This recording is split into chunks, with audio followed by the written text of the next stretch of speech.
Ja.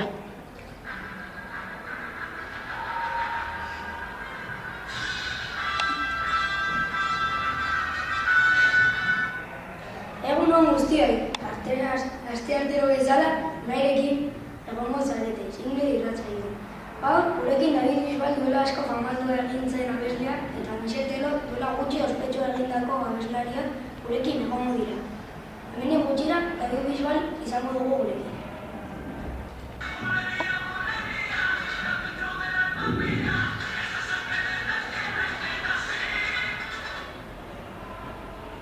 Egun on, David. Egun on nahi, Eskerrik asko etortzeagatik. ez horregatik. Orain galdera batzuk egingo dizugu, baina joan beharra dut, oierrekin egongo zarete. Kaixo, David. Kaixo Oier, gustura erantzungo ditut galdera. Nola sentitu zinen Operación Triunfo irabazi zenuenean? Hitzekin ezin da adierazi. Operación Triunfoko jendearekin kontaktuan segitzen alduzu. Haierekin bai, baina beste batzuekin ez. Entzun dut pertsona batzuekin gatazka asko izan zenituela. Egia dela? Bai, ni horretik ateratzen zidaten. Eskerrik asko galderak erantziteagatik. Orain Michel Tello gurekin izango dugu, baina David gurekin belatuko da entzulean galderak erantzuteko.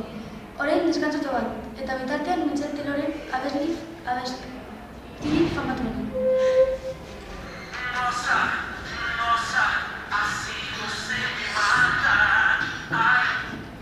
Egun on, Michel. Egun on Oier eta David. Eskerrik asko etortzeagatik. Badakigu zuretzat zaila dela etortzea. Ez da inbesterako. Davidi bezala, galdera batzuk erantzuteko eskatuko dizugu. Ongi ba.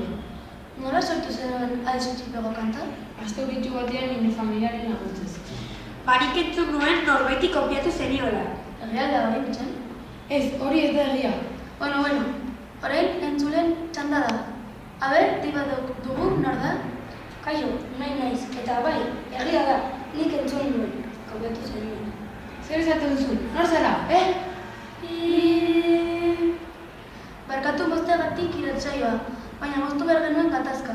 Orain beste dei bat dugu, bai, nor da? Nola aldia zuen moztu? Hau lotxarro gehiago bat da. Iso, mesedez? Nik nire galderak egin nahi ditut. Ea, abin itzazu? Broma bat zen, agur. Aio. Beste dei bat dugu, aber, nor da? Konsola bat dago? Ez, okertu zara. Orduan, non zapaltzen duzu? Bueno, gaur gartzizio asko ditugu. Gaurkoz bukatu dugu. Espero dut hurrengo astean hor egotea. Ni Michel Tellorekin David Bustamanteren festara noa, bere urte betetzea baita. Bale, agur. Agur.